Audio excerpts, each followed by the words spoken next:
Welcome दोस्तों, और एक बार फिर से स्वागत करना चाहता हूं मैं आप लोगों का अपने चैनल लोन हेल्प इंडिया पे। और अगर आप मेरे सब्सक्राइबर हैं भी और नहीं भी हैं तो ये वीडियो लास्ट तक ज़रूर से ज़रूर वॉच कीजिएगा।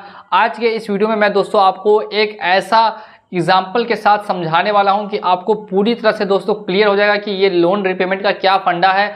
अगर आपने भी किसी भी NBFC एप्लीकेशन जैसे कि credit bee, money view, Navi, smart coin, CASHe, MobiKwik, true balance और भी ऐसी काफ़ी NBFC एप्लीकेशन है प्ले स्टोर पर, उन सभी से किसी से भी लोन लिया है और उसका लोन अगर आपने हाफ पेमेंट किया या आपने 5 EMI पे की, 5 पे नहीं की है, या फिर आपने अभी तक एक भी EMI पेमेंट नहीं की, तो आपको अगर इन सभी एप्लीकेशन से छुटकारा चाहिए या आप चाहते हैं कि अपने लाइफ को स्ट्रेस फ्री कैसे आप बिता सकते हैं, तो ये वीडियो को लास्ट तक जरूर वॉच कीजिएगा। इससे पहले आप मेरे चैनल पे नए हैं तो लोन हेल्प इंडिया नाम के चैनल को सब्सक्राइब करना बिल्कुल भी नहीं भूलें। यहाँ पर मैं आपको दोस्तों समझाने वाला हूँ 2 एग्जाम्पल के साथ। जो लोग यहाँ पे समझदार होंगे वो इन एग्जाम्पल्स को आसानी से रिलेट कर पाएंगे और आसानी से समझ भी जाएंगे। यहाँ पर मैं आपको बताऊँगा दोस्तों 2 लोग हैं, एक है राम और दूसरा है दोस्तों श्याम। अब यहाँ पर देखने वाली बात यह है कि दोनों के ऊपर अभी फ़िलहाल 1 लाख का दोस्तों लोन है और इसके पास भी अभी फ़िलहाल में 1 लाख का लोन है। यानी 2 लोगों ने लोन लिया है 1 लाख और 1 लाख का। और यहाँ पे मैं एज्यूम कर मान रहा हूँ कि दोनों ने एक भी EMI अपनी पे नहीं की है, इनका पूरा का पूरा पैसा अभी ड्यू है। यानी कि इसका भी दोस्तों जॉब लॉस हो गया या फिर मेडिकल कंडीशन अच्छी नहीं है, और इसका भी दोस्तों जॉब लॉस हो गया। अगर आप पेमेंट नहीं कर पाते हैं तो इसके पीछे खासकर 2 ही 3 कारण होते हैं। या तो आपकी जॉब चली जाती है, या बिजनेस आपका फ्लॉप हो जाता है, या फिर आपकी मेडिकल कंडीशन अभी अच्छी नहीं रहती है।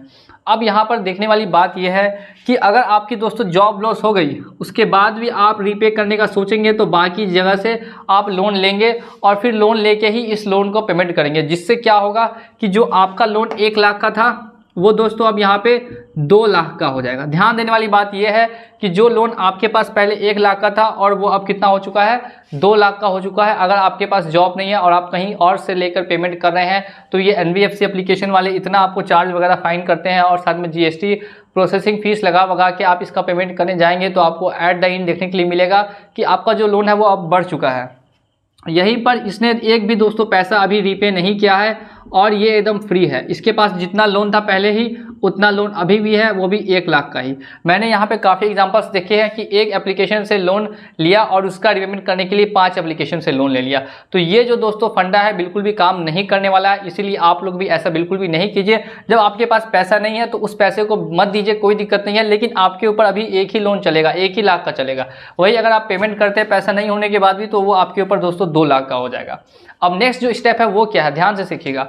यहाँ पर इन दोनों कंपनी के द्वारा दोस्तों सबसे पहले तो कॉल किया जाएगा, दोनों को कॉल किया जाएगा। लेकिन यहाँ पर ये लोग क्या करेंगे दोस्तों कि ये कॉल को इग्नोर नहीं करेगा, ये कॉल को रिसीव कर रहा है और इसको दोस्तों डेली धमकी मिल रही है। ध्यान दीजिए। और ये क्या कर रहा है, ये पूरी तरह से दोस्तों कॉल को इग्नोर कर रहा है। यहाँ पर इसने एक भी दिन कॉल रिसीव नहीं किया तो इसको धमकी भी नहीं मिल रही है। अगर आप कॉल को करते हैं रिसीव तो आपको ऐसे ही देखने के लिए मिलेगा कि मैं अभी आपके घर ये लेकर आ रहा हूँ, पुलिस वगैरह लेकर आ रहा हूँ, आपके साथ ऐसा हो जाएगा, आपके साथ वैसा हो जाएगा। धमकी वगैरह भी देते हैं, कुछ एप्लीकेशन वाले गाली गलौज भी करते हैं, तो ऐसा देखने के लिए खासकर मिलता है। अब अगर आप लोग कॉल को इग्नोर करेंगे तो यहाँ पे दोस्तों कोई भी दिक्कत नहीं आएगी। नेक्स्ट में ये लोग क्या कर देंगे, नोटिस सेंड कर देंगे।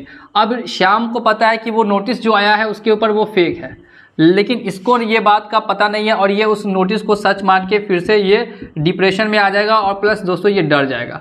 अब इसको यहाँ पे काफ़ी ज़्यादा डर भी लगेगा और साथ ही में ये डिप्रेशन में आएगा। लेकिन इसको अच्छे से पता है कि जो नोटिस आया है वो फेक नोटिस उसके घर पर पहुँचा। मैं फिर से आपको समझाना चाहता हूँ कि राम है और श्याम है, दोनों के पास अभी 1-1 लाख का लोन है। इसका भी जॉब लॉस हो गया, इसका भी दोस्तों जॉब लॉस हो गया। अब यहाँ पे रीपे करने के लिए इसने फिर से लोन लिया, अब इसका लोन 2 लाख हो गया, लेकिन इसने कोई भी रीपेमेंट नहीं किया। इसका लोन अभी तक 1 लाख की है। इसने कॉल वगैरह को इग्नोर नहीं करके कॉल को किया है रिसीव, जिससे कि इसको धमकी मिली, ये अभी स्ट्रेस में भी है। साथ साथ में इसने पूरी तरह से दोस्तों कॉल को इग्नोर कर दिया और साथ ही में इसको पता है कि जो उसके घर पर नोटिस आ रहा है वो फेक नोटिस आ रहा है, जो मैसेजेस आ रहे हैं वो सब में सिर्फ और सिर्फ झूठ लिखा हुआ है। अब यहाँ पर ये एक चीज़ और क्या करेगा कि अपने ऐप को अनइंस्टॉल कर देगा। ऐप को अनइंस्टॉल करने से क्या होगा कि आपका दोस्तों लोकेशन ट्रेस नहीं हो पाएगा। ध्यान देने वाली बात यह, जो भी लोग ऐप को अनइंस्टॉल नहीं करते हैं उनका लोकेशन ये एप्लीकेशन वाले ट्रेस कर लेते हैं। और ये क्या करेगा, ये ऐप को इंस्टॉल रखा है। अब ऐप को अगर इसके पास इंस्टॉल है तो यहाँ पे इसकी लोकेशन ट्रेस होगी और फिर इनको मैसेज आना स्टार्ट हो जाएंगे कि आपके घर पर रिकवरी एजेंट अभी पहुँच रहे हैं। फिर से सुनिएगा कि अगर आप ऐप को अनइंस्टॉल कर देते हैं तो लोकेशन आपकी ट्रेस नहीं हो सकती, लेकिन अगर आप ऐप को इंस्टॉल रखते हैं तो आपकी लोकेशन ट्रेस हो जाएगी और फिर आपको धमकी मिलने लगेगी कि आपके घर पे रिकवरी एजेंट आएंगे। ध्यान दीजिए, रिकवरी एजेंट, यहाँ पे रिकवरी एजेंट आने के चांसेस मिनिमम 10% है। अगर वो भी सिटी में है तब मिनिमम 10% की आधार के एड्रेस से आपका घर ढूंढ पाना काफ़ी ज़्यादा टफ है।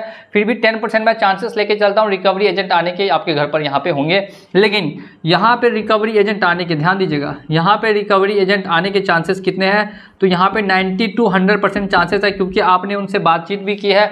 वो सामने वाला आदमी आपको समझ गया कि आप पूरी तरह से डर चुके हैं, तो आपके घर पे रिकवरी एजेंट वो लोग 100% भेजेंगे। जब सामने वाले को पता होता है कि आपका बिहेवियर क्या है, आपके बारे में जानकारी होती है, तभी वो लोग आपके घर पे रिकवरी एजेंट भेजते हैं। अदरवाइज आपके घर पे रिकवरी एजेंट बिल्कुल भी नहीं भेजते।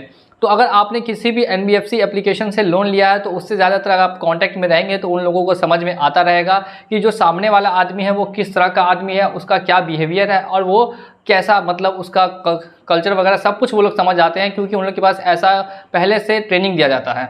अब यहाँ पर देखने वाली ये बात है कि रिकवरी एजेंट अगर इसके मान लीजिए राम के घर पे आ जाएंगे तो ये फिर से डर जाएगा और साथ ही में इसको फिर गलत दोस्तों नींद नहीं आएगी, भूख नहीं लगेगी और फिर बहुत ज़्यादा ये टेंशन में हो जाएगा और इसकी लाइफ जो है पूरी तरह से अनस्टेबल हो जाएगी। और मान लीजिए कि अगर फिर से ये, लेकिन इसके साथ ऐसा कुछ भी नहीं होगा, ये स्ट्रेस फ्री रहेगा और नई जॉब ढूंढेगा।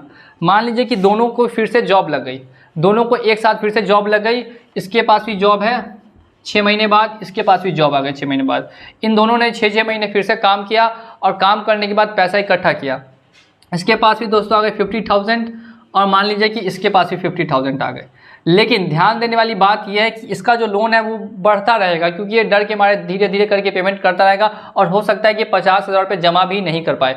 जब इसके पास 1 साल बाद यानी कि 50,000 रुपये इसने जमा किए, राम ने भी श्याम ने भी, तो श्याम के पास ऑफर होगा कि वो उस लोन को सेटलमेंट भी कर सकता है। अगर उसका लोन 1 लाख का है, पर्सनल लोन है, तो वो सेटलमेंट करके उस एप्लीकेशन का पीछा उस एप्लीकेशन से बिल्कुल ही छुड़ा सकता है, या वो एप्लीकेशन से अपनी जो भी उसका लोन वगैरह है वो क्लियर कर सकता है। 50,000 में भी सेटलमेंट कर सकता है। तो इसके पास दोस्तों अभी सेटलमेंट का भी ऑफर है, इसके पास अभी सेटलमेंट का भी ऑफर है। लेकिन अगर इसको सेटलमेंट का ऑफर दिया भी जाएगा तो इसका लोन इतना बढ़ जाएगा कि ये सेटलमेंट भी नहीं कर पाएगा।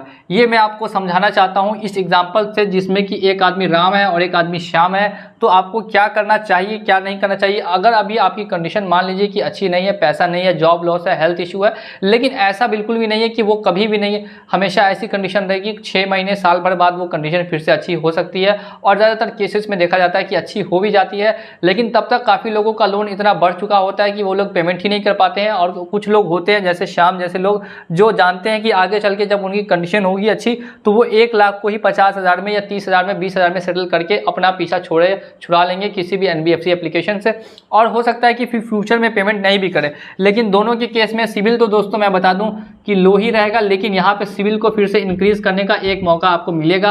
अगर आप सेटलमेंट करते हैं तो उस टाइम के लिए लो होता है, लेकिन 2-3 साल बाद फिर से आप अपना जो भी सिविल है उसको बढ़ा सकते हैं। ये मैं आपको बताऊंगा अगले वीडियो में कि कैसे आप सिविल बढ़ा सकते हैं सेटलमेंट करने के बाद भी। लेकिन जो दोस्तों इसका सिविल है ये लो रह जाएगा अगर ये सेटलमेंट नहीं भी करता है तो। और अगर इसके पास पैसे आ भी जाते हैं तो भी इसका लोन इतना ज़्यादा हो जाएगा कि सेटलमेंट करने में इसको काफ़ी प्रॉब्लम फेस करनी पड़ सकती है।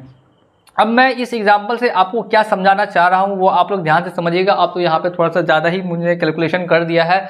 अब फिर से बता रहा हूँ कि श्याम नाम का एक आदमी है जिसने 1 लाख का दोस्तों लोन लिया था। उसका जॉब लॉस हो गया, उसने पेमेंट नहीं किया, लेकिन जो उसका लोन था वो 1 लाख ही रहा। उसने कॉल वगैरह को इग्नोर किया, नोटिस उसको मालूम है कि फेक है, साथ में ऐप को अनइंस्टॉल कर दिया जिससे कि उसका लोकेशन ट्रेस नहीं हो पाया। रिकवरी एजेंट आने के चांसेस भी कम थे, उसके लाइफ में कोई भी स्ट्रेस नहीं है।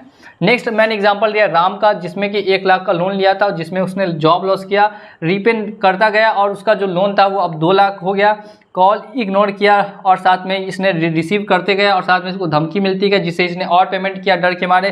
प्लस नोटिस आया जिससे कि इसको डर लग रहा है कि वो नोटिस रियल नोटिस है, जो इसको पता नहीं है। पता होने के बाद भी काफ़ी लोग डर जाते हैं।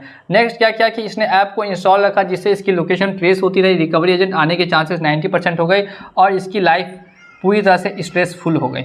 अब यहाँ पे लोन दोस्तों नहीं देना किसी भी क्राइम की कैटेगरी में नहीं आता है, लेकिन ये एक प्रॉब्लम बन जाती है आगे चल के।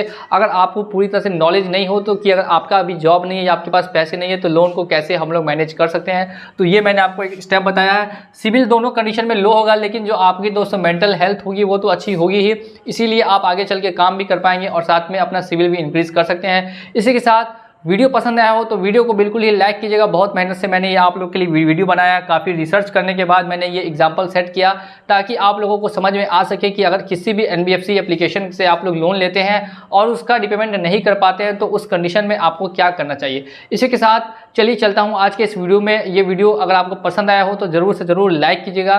साथ ही में चैनल पर नए हैं तो चैनल को सब्सक्राइब कर दीजिए। मिलेंगे अगली वीडियो में।